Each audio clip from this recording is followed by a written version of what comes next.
আল্লাহ আমাদেরকে এই ধর্ম এই জন্য দেননি যে আমরা পরিবেশ থেকে লুকিয়ে থাকব। আল্লাহ আমাদেরকে এই ধর্ম দিয়েছেন পরিবেশকে পরিবর্তন করার জন্য। এজন্যই আসলে তিনি এই ধর্ম প্রদান করেছেন। এই ধর্ম ফিতনা থেকে পালিয়ে যায় না, বরং ফিতনাকে নির্মূল করে দেয়। এই ধর্মটির ভূমিকা এটাই। এজন্যই আল্লাহ এটাকে বলেছেন আমাদের পিতা ইব্রাহিম আলাইহিস সালামের মিল্লাত, দিন বা ধর্ম।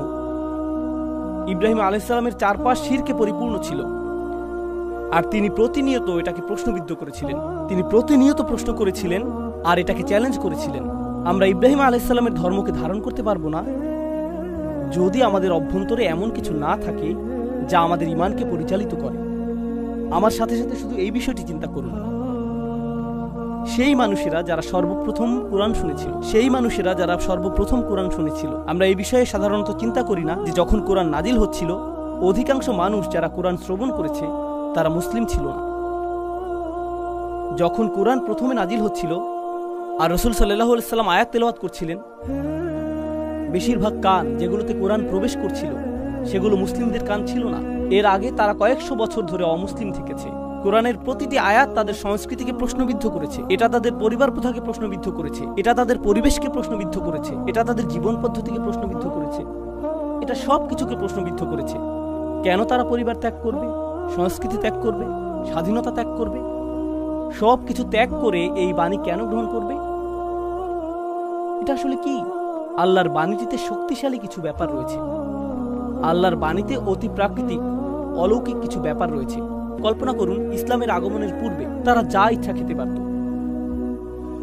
তারা যা খুশি তা করতে পারত, তারা যাকে ইচ্ছা হত্যা করতে পারত, তারা যেভাবে ইচ্ছা সেভাবে ব্যবহার করত, তারা যা ইচ্ছা তাই বলতে পারত। এরপর ইসলাম আসলো এবং সীমাবদ্ধতা আরোপ করলো। তারা কি খেতে পারবে, কাকে তারা বিবাহ করতে পারবে, তাদের আচরণ কেমন হবে, কিভাবে তারা ব্যবসা করবে। কেন আমি এই সকল সীমাবদ্ধতা মেনে নিচ্ছি? আমি তো এর আগে স্বাধীন ছিলাম, কেন আমি এর অনুসরণ করছি? এটা অতিরিক্ত কঠোর। প্রসঙ্গক্রমে আপনি এখন মুসলিম তরুণদের কাছ থেকে এই একই রকমের প্রশ্ন শুনবেন। মুসলিমরা বলে ইসলাম অনেক বেশি কঠোর, এটা অনেক বেশি সীমাবদ্ধকারী। আর আমি বলি আপনার এই প্রশ্ন নতুন না। প্রকৃতপক্ষে মুশরিকরা এই প্রশ্নটি কয়েক হাজার বছর আগে তুলেছিল। 1500 বছর আগে যখন কোরআন প্রথম নাজিল হয়, কেন আমি ধর্মটি গ্রহণ করব যা আমার উপর সীমাবদ্ধতা চাপিয়ে দেয়, যেখানে আমি এটা ছাড়া মুক্ত থাকতে পারি? শিরক অনেক বেশি সহজ, মুশরিক হওয়াটা অনেক বেশি উদারপন্থী, যেখানে ইসলাম অনেক বেশি রক্ষণশীল, তাই না? প্রশ্ন হলো কেন তারা এটা গ্রহণ করলেন? তারা শুধু এটা গ্রহণই করলেন না, বরং এর জন্য জীবন দিতেও প্রস্তুত ছিলেন। তাদেরকে নির্যাতন করা হয়েছিল, প্রহার করা হয়েছিল, কিন্তু তাদেরকে ইসলাম মুক্ত করা যায়নি। তাদেরকে দ্বিখণ্ডিত করে ফেলা হয়েছিল, কিন্তু তারা লা ইলাহা ইল্লাল্লাহ ত্যাগ করেনি। কি ঘটে যাচ্ছে এখানে? এমনকি তাদের পরিবার তাদের কাছে এসে বলেছে, আমরা তোমাকে ভালোবাসতাম, তোমার প্রতি আমাদের আশা ভরসা ছিল, কেন তুমি এরকম হয়ে গিয়েছো? তোমার ভেতরে কোন জিনিসটা পরিবর্তিত হয়ে গিয়েছে? কোনো একটা জ্ঞান তাদের কাছে এসেছিল, যার দ্বারা তারা বাইরের মিথ্যাগুলোকে দেখতে পারছিলেন। এরপর এখন তারা সত্যের প্রতি দৃঢ় প্রতিজ্ঞ। এটা শুধু তখনই ঘটবে যখন কারো ভিতরে বাসীরহ থাকবে। তারা নিজেরাই দেখতে পারে যে এটা আল্লাহর বাণী, তারা নিজেরাই অনুভব করতে পারে যে এটা আল্লাহর বাণী। পৃথিবীতে অনেক মুসলিম রয়েছে, কোটি কোটি মুসলিম রয়েছে সারা পৃথিবী জুড়ে।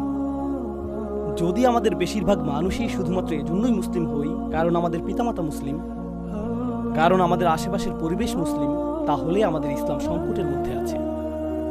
আমাদের ইসলাম সংকটের মধ্যে রয়েছে কারণ আশেপাশের পরিবেশ পরিবর্তিত হচ্ছে, আর যখন আশেপাশের পরিবেশ পরিবর্তিত হয়ে যাবে তখন ইসলাম পরিবর্তিত হয়ে যাবে।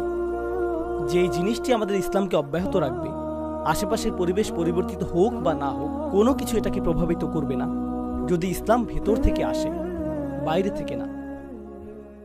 এটা ভিতর থেকে আসতে হবে।